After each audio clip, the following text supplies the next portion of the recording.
You sure you're ready for this? Because what I hold in my hand is not just gonna blow your mind. It's gonna blow your soul. Go ahead. Open it. If you dare. Welcome back, everybody, to another great episode of To Play or Not to Play. We're going to be looking at the indie game The Binding of Isaac: Wrath of the Lamb. Now, The Binding of Isaac itself came out in September of 2011 for Steam. Then later, in May of 2012, it actually got an expansion which was called The Wrath of the Lamb, hence the name Binding of Isaac: Wrath of the Lamb. That's actually two different things. We're going to be talking about both of them today. Now, the game itself was created by Edmund McMillen and Florian Helmsel. Now, you're probably saying, Edmund McMillen, that name sounds very familiar. Well, that's because he is actually the creator of Super Meat Boy. Now, if you don't know what Super Meat Boy is, it's a simple way to describe it. It's a game that involves a meat man trying to save a meat woman. But enough about that game. We're talking about The Binding of Isaac today. Now, The Binding of Isaac is a game that closely resembles the feel of Zelda, with the sense that the floors are basically linear. You go side to side, you go up and down. There's no real other direction you can go, and the camera's looking down on you while you go through these different rooms, killing different enemies, and you actually do what people call Zelda items, which is when you get it, you hold it above your head. Now, I'm going to be talking to you guys about that later, because it has a certain important role in this sort of talk. Now, the premise of the game is you play as Isaac, but you can actually unlock 6 other characters. You can unlock Judas, Cain, Magdalene, the Blue Baby, Samson, and Eve. Now, those characters you probably all think and say, don't those names sound very familiar? Well, it's a very religious meaning. All those characters actually have a meaning in the religious book, The Binding of Isaac. That actually is the reason the name of the game got why it was called that, because it basically resembles a Bible verse. Kind of strange, I know, but it gets a lot better, trust me on that. Now, the whole point of this game is your mom gets a beam of light from God telling her to do his bidding and show me how much you love me and how much you believe in me by killing your son. Wow, okay, that was like a weird turn, I know, but it gets a little bit better. Now, the mom, being the religious freak that she is, says, okay, I'll do your bidding, thy master, grabs the knife and attempts to kill Isaac, which actually leads to the beginning of the game, where Isaac is curled up in a basement. Isaac basically tries to run from his mom and hides in a basement, and basically the whole point of the game is to collect items over time and go through about 8 different levels and defeat creatures and eventually defeat Mom. Now, there are 8 different levels. You go through 2 levels of each floor. You go through 2 caves, 2 basements, 2 depths, and the last one's kind of weird, but 2 wombs as well. And then with the Binding of Isaac's newest expansion, The Wrath of the Lamb, it actually added 2 more to the end, which was the chest and the cathedral, which is more of an extra thing. It doesn't have any real premise to the story, sort of, but it does add a little bit more fun to it. And at the same time, it actually added some more levels and floors, but they really just renamed the floors that they already had and made them a little bit more difficult. So it's still the same 8 floors, just renamed differently. Now, Isaac is going through all these floors, collecting items that'll slowly either aid him or hurt him. Now, you can collect either pills, trinkets, cards, or pickups. And yes, you heard that first one right, pills. You actually get to pick up random pills and eat them, and hopefully something good happens.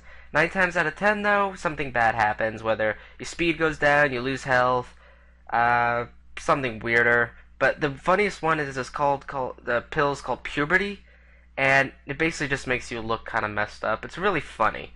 But with all of those different items, you actually have 198 collectibles in the game, which means you have a better chance of winning the lottery than actually getting 2 runs of the same items.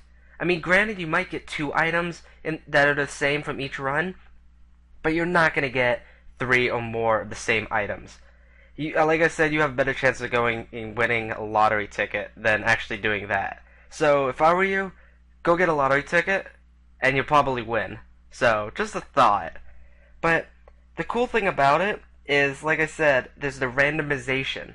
You always get different runs every time, and that is a great little aspect to it. It's not always the same thing. It's always different. But the funny part about all the different items is seeing your character at the end. You have probably the most messed up character by the end, because you can get all these weird pills that screw up your face, all these different items. It's just hilarious to actually see what he looks like at the end. It's definitely worth a screenshot if you ever get a funny one. But you probably could just search around the internet for funnier ones too. But all in all, the game is very, very fun. But there is an interesting fact you probably didn't know. This game was actually going to go on the Nintendo 3DS for one of the Nintendo shops, and you could buy the game. But later Nintendo said, we're not going to get that game on here because it was too religious. Yeah, too religious. I could definitely see where they come from because it's basically based on a Bible verse. But I mean, come on, dude. There's nothing really bad about it. I mean, there's probably worse games that are on the Nintendo right now. Why can't you let this game on? But, all in all, Nintendo is who they are, and The Binding of Isaac is what it is. So, yeah. But there are some pros and there are some cons with the game. Some of the pros, however, is the game is different than what you are used to, and that is a positive. It is not your typical shooter with a gun, or fighting them with legs and feet and punches. It's actually a game where, what's the best way to say it? You shoot people with tears from your eyes. Yeah, you heard me right. You shoot people with tears from your eyes. And actually, over time, the items you collect can actually fix your eyes, change them to different things, make them bloody. You can shoot out technology, electricity, fire, all these crazy things from your eyes and your mouth. It's just very, very strange and different, which is great. One of the other pros, there's always new things throughout each level. You're never gonna get the same thing, like I said, and that is what people like me definitely enjoy in a game. You don't want the same thing over and over. This game, you could play for hours on hours, which leads to the next point. There are so many unlockables in this game, and items and stuff, that you could be playing this game not even for hours, more for days, and not get the same thing. It's just the perfect game, in my opinion. Take out the religious views, and yeah, it's definitely up there in top games I've ever played. But religious, coming from someone like me, it kind of does lower it, but to be honest, I could care less. Now, while there are some pros, there are unfortunately some cons as well. One of the two cons, yeah, I said there's only two cons with it, because this is how great the game is. One of the cons is you can get items that eventually get controlled by the AI, or the computers. Now, that's always great, but to be honest, with everybody's stream of luck when it comes to AIs, they suck. One of them, actually, you can get is a Meat Boy. Play off of Super Meat Boy, but you can get 4 cubes of meat. The fourth one is a very big cube of meat, and it could go around and attack enemies without your bidding. And you don't have to really do anything. You sit in a corner and be scared. But unfortunately, because it's controlled by the AI, you have to get so close to the enemy sometimes that you can actually get hurt and most likely die before he actually attacks the enemies, which really sucks. Along with another item called the Dead Bird, you have to get so close to these creatures that if you get anywhere closer, they're just going to hit you and touch you and you die.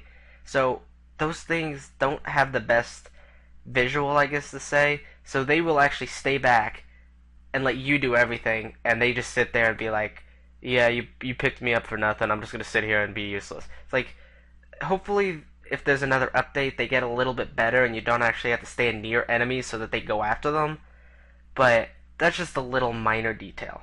And then one of the last cons, I talked about it earlier, I told you I talk about it now, it was the Zelda-ing thing. Or the Zelda-ing thing, whatever people say it is. Basically, when you get an item, you stick it above your head for about a second or two, which is great. I mean, you could look at the item you got, but unfortunately, if you get an item while you're in a battle with other creatures, you kind of are stuck there for a few seconds, and enemies can attack you and basically kill you, which really sucks. But if you have, there are some of those enemies that won't actually attack you, because they usually can't see you, or they go scared and they run away. But most of the time, you get the enemies that actually will come towards you, and for 2 seconds, you're vulnerable, which really sucks. But that's just a little minor setback. It doesn't really affect the game all that much. I mean, most of the time you get items when you're alone in a room, so it doesn't really affect it when you're actually battling people. So that one's kind of a lesser known evil, but it's still up there. So overall, I would give this game about a 9.5 out of 10, which is excellent. I mean, there were very, very little details that make the game bad. I mean, there were little glitches every now and again. I've been transported out of rooms, and basically I'm in another area and I can't even get out. There's like no doors. It's like really weird. And I mean, sometimes doors are visible even though they're not really there. It's just weird little glitches I've seen that really affect the score a little bit. But overall, it's a very great game, and my opinion, play it. If you haven't played it, by the way, what the hell is wrong with you? I mean, this game is just amazing. It's been out since 2011. You still haven't played it? You can go to Steam and get it for like $5. If that, dude. It's usually on sale for like 2 or 3. So I mean, come on, go play this game, dude. It's hella fun. I mean, you get to shoot things with tears, for Christ's sakes. So, thanks again, you guys, so much for watching. Hopefully I will see you guys with another great episode of To Play or Not to Play. So thanks again, you guys, and I will see you guys later. Bye-bye.